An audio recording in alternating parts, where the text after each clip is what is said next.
투자는 건강하게, 마음 편하게, 오래. 안녕하세요. 케빈 베스먼 허정욱입니다.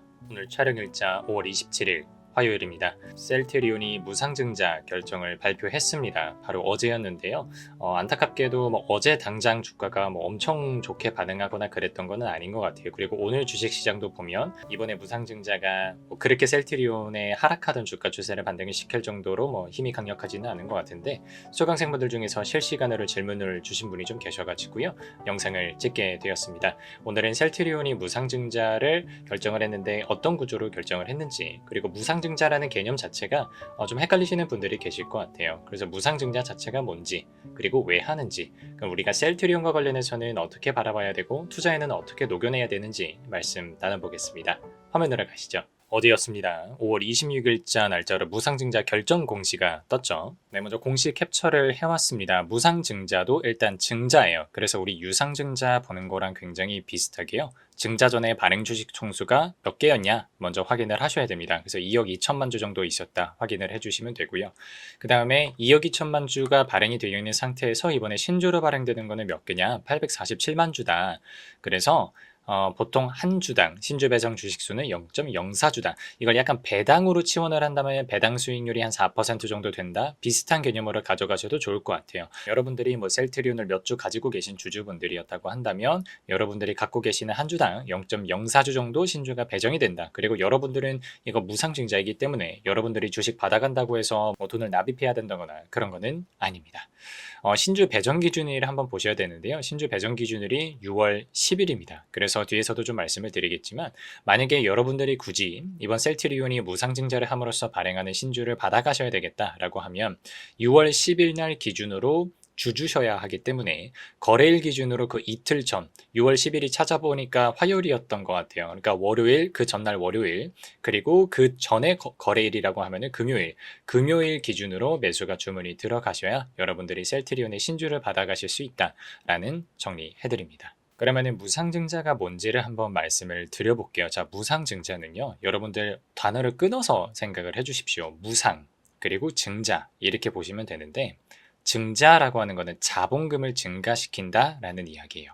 자본금이 늘어난다는 게, 참고로 지금 여러분들 용어 헷갈리시면 안 되는 게, 이게 자본 총계량은 조금 다른 얘기입니다. 자본의 그 자본 총계에 들어가 있는 여러 가지 계정 과목들 안에 첫 번째 항목으로 우리가 자본금이라고 하는 것을 배웁니다. 그 자본금을 늘린다는 얘기고요. 이거는 주식 수가 늘어난다는 얘기예요. 그래서 여러분들 이거는 공식처럼 가져가셔도 좋아요. 자본금이 늘어난다는 건 주식이 발행이 된다. 그러므로써 전체 주식 수가 늘어난다. 이렇게 봐주시면 좋을 것 같아요. 근데 앞에 뭐가 붙어 있죠? 그렇죠. 무상이라고 하는 단어가 붙어 있죠. 돈을 받지 않는다는 얘기예요. 그러니까 자본금을 늘려요. 주식 수를 늘려요. 근데 유상증자 같은 경우는 대가를 받고 주식을 발행해서 주는 거잖아요. 무상증자는 공짜로 주는 겁니다. 그럼 이게 방법론적으로 좀 헷갈리실 수가 있어요. 어떻게 주지? 자본이 늘어나는데 어떻게 공짜로 주는 거지? 이해를 돕기 위해서 제가 재무상태표를 아주 약식으로 그림을 좀 가지고 왔습니다. 우리 재무상태표 회계 배우시는 분들이 이런 식으로 그리는데요. 왼쪽에 자산, 그리고 우상단에 보통 부채 이렇게 적고요. 우하단에 우리가 자본 내역들이 조금 들어가게 됩니다. 근데 이 자본에서 가장 중요한 거는 주주가 원금으로 얼마를 넣었느냐, 조금 더 어려운 말로는 불입했느냐라는 거를 되게 중요하게 우리가 이해를 하는데, 그 불입자본이라고 하는 거에서는 크게 두 가지가 들어가 있어요. 자본금이라고 하는 항목이 있고요. 자본잉여금, 혹은 조금 다르기는 합니다만 정확하게는 주식발행초과금이라는 단어로 들어가 있을 거예요. 이번 영상에서는 제가 자본금과 주식발행초과금의 차이를 굳이 말씀드리지는 않겠습니다. 자본금이 어느 정도 들어가 있을 거고, 보통 상장기업 기준으로는 자본잉여금이 조금 더 크기는 합니다. 이렇게 되어 있을 때 자본잉여금을 자본금으로 바꾸는 행위를 우리가 무상증자라고 합니다. 재무제표상에서는 이런 식의 변화가 일어나요. 조금 더 이해를 도와드리기 위해서 용어를 좀 써보면, 자본금은 액면가에 해당하는 금액이고요. 자본잉여금은 주주가 액면가 이상으로 투자해둔 금액이거든요. 그래서 액면가보다 많이 투자해둔 금액, 그래서 사실은 워딩을 우리가 주발초, 주식발행 초과금이라는 용어를 쓰는데, 액면가보다 많이 투자해 줬었던 금액을 원래부터 액면가에 투자해 준 셈 치겠다라고 하는 게 무상증자예요.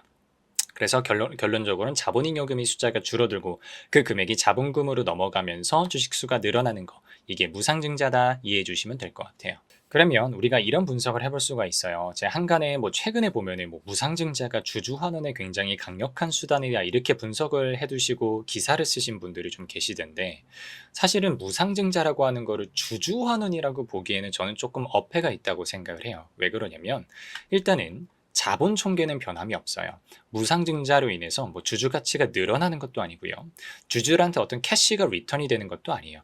우리가 배당을 한다라고 하면은 캐시가 리턴이 되는 거고요. 그리고 자사주 매입을 하겠다라고 하는 것도 주주들한테 돈을 주고 사오는 행위지 않습니까? 아니면 기업이 성장한다라고 하는 거는 주주 가치, 자본 총계가 늘어난다는 얘기고.